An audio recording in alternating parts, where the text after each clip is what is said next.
7 రోజుల పాటు యుద్ధ జ్వాలలతో భూమి రగిలిపోయింది. విల్లు గీటిన శబ్దాలు, దివ్యాస్త్రాల గర్జనలు అన్ని దిక్కులకు వినిపించాయి. ఇది కేవలం ఒక యుద్ధం కాదు. ఇది అధర్మాన్ని తుదముట్టించి ధర్మాన్ని తిరిగి స్థాపించేందుకు జరిగిన దివ్యమైన ప్రక్రియ.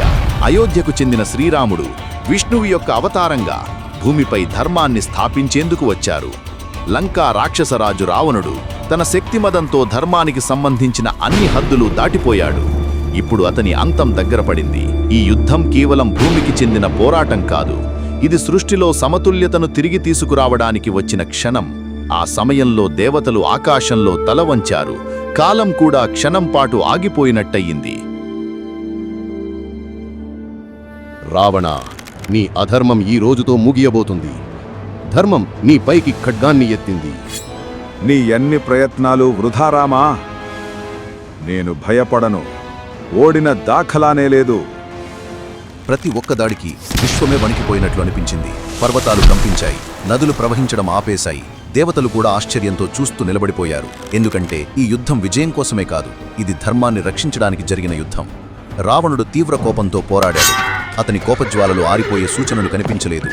రాముడి బాణాలు మళ్లీ గాలిని చీల్చుతూ వేగంగా ఖచ్చితంగా దూసుకుపోయి రావణుడి తలను నరికివేశాయి. కాని ప్రతిసారి ఒక తల పడిపోయినప్పుడు మరొక తల పైకి లేస్తుంది, అతని కోపాన్ని ఎప్పటికీ అణచివేయలేనట్లుగా. ఇది రావణుడు కాదు, ఒక సజీవ అగ్ని. ఒక తల పడిపోతే మరొక తల వస్తుంది. యుద్ధం మరింత ఉగ్రరూపం దాల్చింది. ఆకాశమంతా బాణాల మేఘాలతో కప్పబడిపోయింది.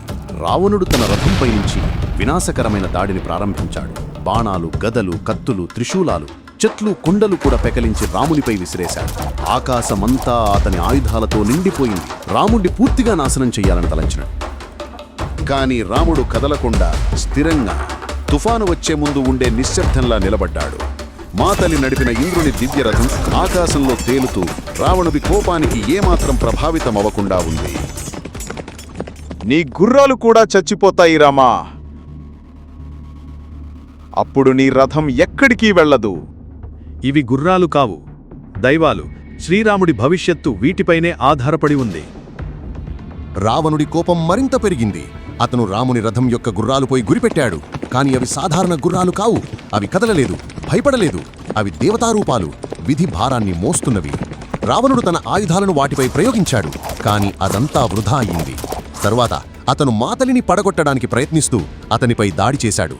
కాని దైవిక రథసారథి అయిన మాతలి రావణుడి బలానికి అందనంత ఎత్తులో స్థిరంగా నిలిచాడు. అతని ప్రకాశవంతమైన రూపం రావణుడి కోపానికి అతీతంగా ఉంది.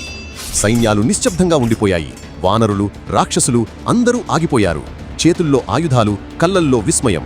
రాముడు, రావణుడి మధ్య జరిగే యుద్ధాన్ని చూడటానికి, ధర్మం, అధర్మం యొక్క ఘర్షణను చూడటానికి మొత్తం విశ్వమే ఆగిపోయినట్లు అనిపించింది.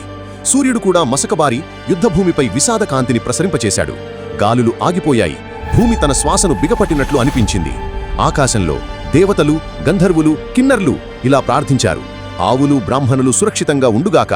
లోకాలు రక్షించబడాలి. రాముడు విజయం సాధించాలి. కాని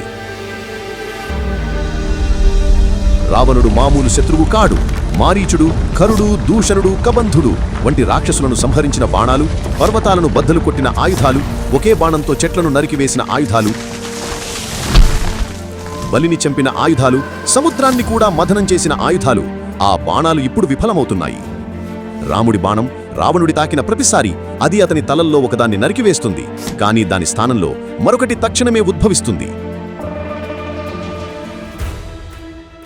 ఇది ఎలా సాధ్యం? నా బలం ఎందుకు విఫలమవుతోంది? అప్పుడు యుద్ధపు ఉరుము మధ్య ప్రశాంతంగా, స్థిరంగా ఉన్న మాతలి ఇలా పలికాడు. ఓ రామా, ఇతను సాధారణ శత్రువు కాడు. ఇతన్ని ఓడించాలంటే దేవతలు స్వయంగా మీకు ప్రసాదించిన శక్తులను ప్రయోగించాలి.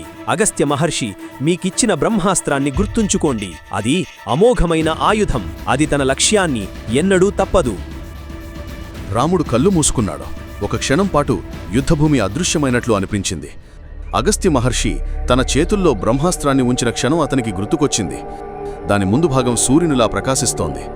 దాని దండు పర్వతంలా స్థిరంగా ఉంది. దాని రెక్కలలో వాయుశక్తి నిండి ఉంది.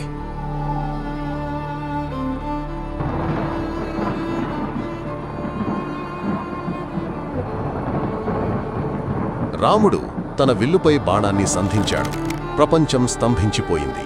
దేవతలు మౌనంగా ఉన్నారు. రాముడి పాదాల కింద భూమి కంపించింది.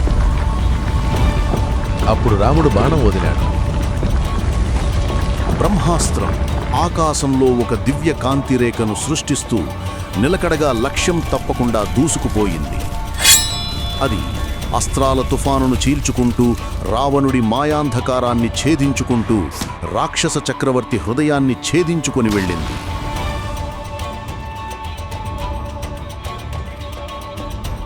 యుద్ధభూమిలో ఒక ఘోర గర్జన మారుమోగింది.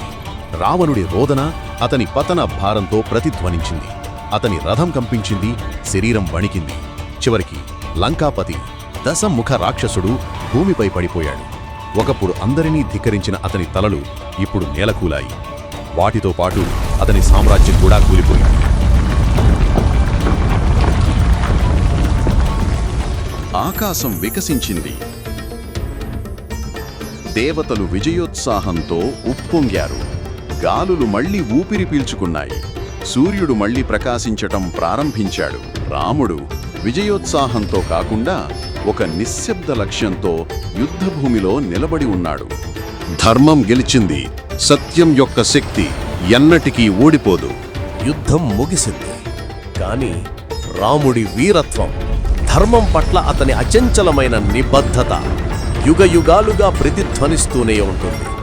సత్యం ముందు ఎంతటి గొప్ప రాక్షసుడైనా తలవంచక తప్పదని ఇది గుర్తు చేస్తుంది.